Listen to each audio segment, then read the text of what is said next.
Yan ang adlaw adi nakitahan ikanapulo kagusa nga Domingo han katuigan.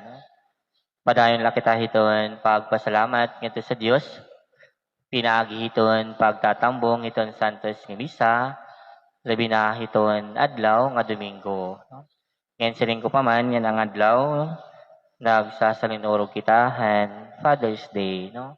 Kung may dabang nga tatay nga ani anak, Happy Father's Day ha iyo nga tanan, no? Ngayon, salamat hiton iyo panginginano, ito yung pagigugma, hiton iyo mga anak, no?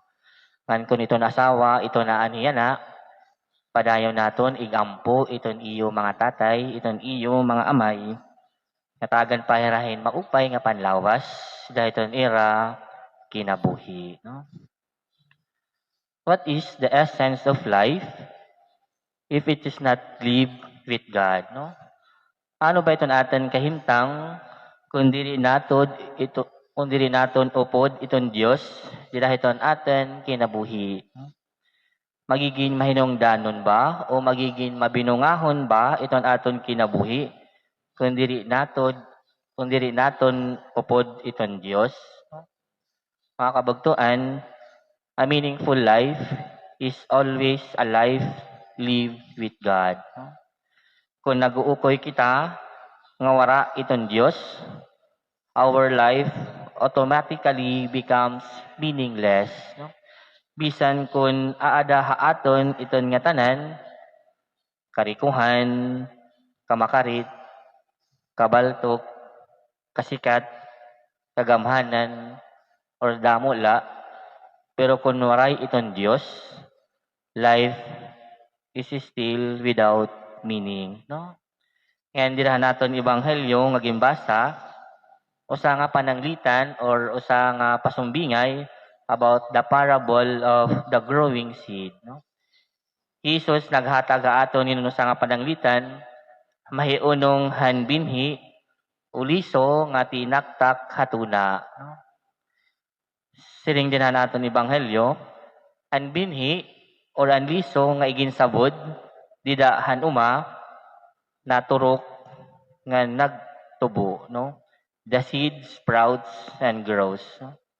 Ang binhi nanurok hin maupay nga naging mabinungahon diri darahan tawo kundi darahan perpekto o eksakto nga tuna nga iya natanuman, no? Siringan natin ebanghelyo ang tuna nga haw ang nakakapatubo nga nakakapabunga, no? Mga kabugtuan, in this gospel Jesus represents the soil and we people represents the seed, no? And if we want to sprout and grow in our life, let us always be connected with this soil who is Jesus, no? Mga kabugtuan, when we are connected with this good and productive soil, we live a meaningful life in this world, no? Ngan magiging mabinungahon, ngan maupay kita nga mga tao dinhi kalibutan, kung pirmi kita konektado hiningatuna amo hi Jesus, no?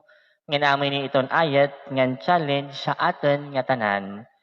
If we want to grow in wisdom and meaningful life in this world, let us always be connected to Jesus in prayer, words, and deeds, no? May dagad to nabasihan dida Facebook hinusa nga analogy of life, no? How important man connected to God, no? Basiling din na ako nabasahan. When God wanted to create fish, He spoke to the sea. When God wanted to create trees, He spoke to the earth, no? But when God wanted to create man, He turned to himself. Then God said, let us make man in our image and in our likeness, no? Kuhaon nga ni naton iton isda, ida iton dagat, iton isda namamatay. Kuhaon nga ni naton iton puno, dida iton tuna, iton puno namamatay. Sugad man gihapon iton tawo. Iton tawo hibulag ngani hiton Dios, hirayo ngani hiton Dios, iton tawo namamatay.